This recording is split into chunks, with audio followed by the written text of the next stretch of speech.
Hello friends, இன்னைக்கு நம்ம யாரை பத்தி பார்க்க போறோம்னு தம்ப்நெயில் பார்த்தே தெரிஞ்சிருப்பீங்க.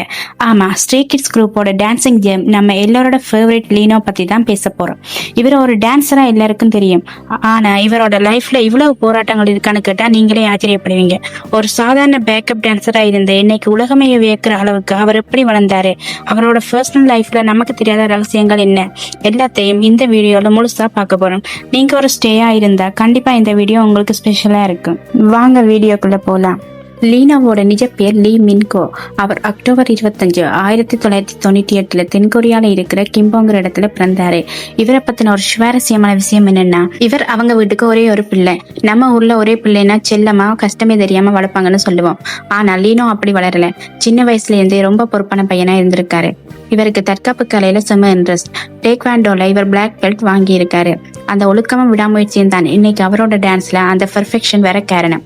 கிம்போ ஜெயில் டெக்னிக்கல் கை ஸ்கூல்ல படிக்கும் போதே டான்ஸ் மேல அவருக்கு வெறுத்தனமான காதல் வந்துடுச்சு. ஆனா குடும்ப சூழ்நிலை காரணமா அவரோட டான்ஸ் கிளாஸ் பீஸை அவரே கட்டிக்கணும்னு முடிவு பண்ணி பல சின்ன சின்ன வேலைகளை செஞ்சு அந்த பணத்துல தான் டான்ஸ் கத்துக்கிட்டாரு. இதை பார்க்கும்போது நமக்கே ஒரு மோட்டிவேஷன் கிடைக்குதுல்ல.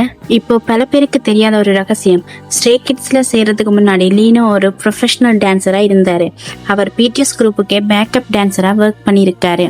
நொட் டுடே, ஸ்ப்ரிங் டே போன்ற பாடல்கள்ல அவங்களுக்கு பின்னாடி ஆடி இருக்காரு. நீங்களே யோசிச்சு பாருங்களேன், உலகமே கொண்டாடுற ஒரு குரூப்புக்கு பின்னாடி ஒரு டான்ஸரா இருக்கிறது சாதாரணமான விஷயம் இல்ல.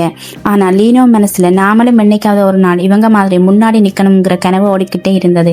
பிடிஎஸோட வேர்ல்ட் டூர் போனப்பதான் தனக்கும் ஒரு பெரிய மேடை வேணும்னு அவர் தீர்மானிச்சாரு. அந்த வைராக்கியம் தான் அவரை JYP என்டர்டெயின்மெண்ட் வரைக்கும் கொண்டு போச்சு. 2017 ஸ்ட்ரே கிட்ஸ் உருவாக காரணமான அந்த ரியாலிட்டி ஷோல அவர் கலந்துக்கிட்டாரு. ஆனா விதி யார விட்டது. 4வது எபிசோட்ல JYP அவரை எலிமினேட் பண்ணிட்டாரு. உன் ரேப்பிங் சரியில்லை, உனக்கு இன்னும் பிராக்டிஸ் வேணும்னு சொன்னப்போ அந்த இடத்துலயே அவர் உடைஞ்சு போயிட்டாரு. ஆனாலும் அவர் வீட்டுல போய் உட்காரல, தூங்காம பிராக்டிஸ் பண்ணாரு. அவரோட திறமையை பார்த்த JYP மறுபடியும் அவருக்கு ஒரு வாய்ப்பு கொடுத்தாரு. அந்த வாய்ப்பை கட்டியா பிடிச்சுக்கிட்டு இன்னைக்கு ஸ்ட்ரே கிட்ஸோட முக்கியமான தூணா நிக்கிறாரு. மத்த மெம்பர்ஸ் எல்லாம் அழும்போது இவர் மட்டும் சிரிச்சுக்கிட்டே எல்லாருக்கும் விட கொடுத்தாரு. ஆனா அந்த சிரிப்புக்கு பின்னாடி எவ்வளவு வலி இருந்திருக்கும்னு யோசிச்சு பாருங்க. 2018 லீனோ அறிமுகமான புதுசுலேயே அவருக்கு காலில் பலமான காயம் ஏற்பட்டது. டான்ஸையே உயிரா நினைக்கிற இவருக்கு ஒரு பெரிய இடி. அந்த வலியையும் பொறுத்து கொண்டு அவர் பல நிகழ்ச்சிகளில் பங்கேற்றார். அப்புறமா 2023 செப்டம்பர்ல அவர் ஒரு பெரிய கார் விபத்துல சிக்கினார். இதனால் சில முக்கிய உலகளாவிய நிகழ்ச்சிகளாகிய குளோபல் சிட்டிசன் பெஸ்டிவல் போன்றவை அவரால் தவிர்க்க வேண்டியிருந்தது. அந்த நேரத்தில் உடல் வலியோடு ரசிகர்களை சந்திக்க முடியவில்லை என்ற மன வருத்தம் அவருக்கு இருந்தது. ஆரம்ப காலத்துல இவருக்கு பாட்டு பாட தெரியாது, வெறும் டான்சர் மட்டும்தான் என்று பல விமர்சனங்கள் வந்தன. ஆனால் இன்று தனது விடாமுயற்சியால் ஒரு சிறந்த வோக்கலிஸ்டாக தன்னை அவர் செதுக்கி இருக்கிறார். சரி, இப்ப கொஞ்சம் ஜோலியான விஷயத்துக்கு வருவோம். லீனோவோட உலகம்னா அது அவரோட 3 பூனைக்குட்டிகள் தான், சூனி, டூங்கி, டோரி. இவருக்கு கூட பிறந்தவங்க இல்லைங்கிறதுனால இந்த பூனைக்குட்டிகளை தான் தன்னோட தம்பிகளை நெச்சு பாத்துக்கிறாரு. இவர்கிட்ட ஒரு பழக்கம் இருக்கு. எப்பவுமே ஒரு பண்டில் மூட்டை மாதிரி எதையாவது தூக்கிக்கிட்டு நடப்பாரு. அதுல அவரோட பூனைக்குட்டிகளுக்கான பொருட்களோ இல்ல அவரோட ட்ரெஸ்ஸோ இருக்கு.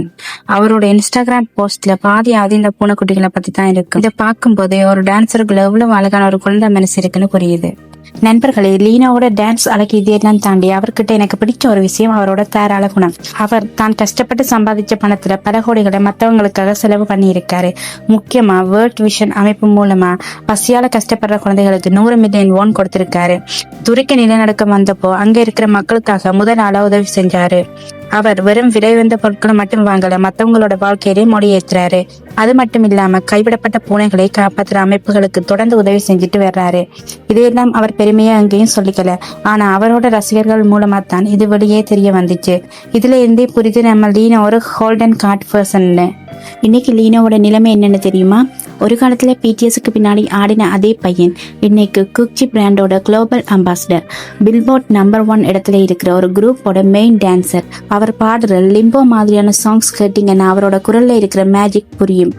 தோல்விங்கிறது முடிவில்லை, அது ஒரு ஆரம்பம்னு நிரூபிச்சிருக்காரு லீனோ. உங்க வாழ்க்கையிலும் ஏதாவது தோல்வி வந்தா லீனோவை நினைச்சுக்கோங்க. விடாமுயற்சி இருந்தா நீங்களும் ஒரு நாள் உலகமே வியக்கிற இடத்துக்கு போவீங்க. உங்களுக்கு லீனோ கிட்ட பிடிச்ச ஒரு விஷயம் என்ன?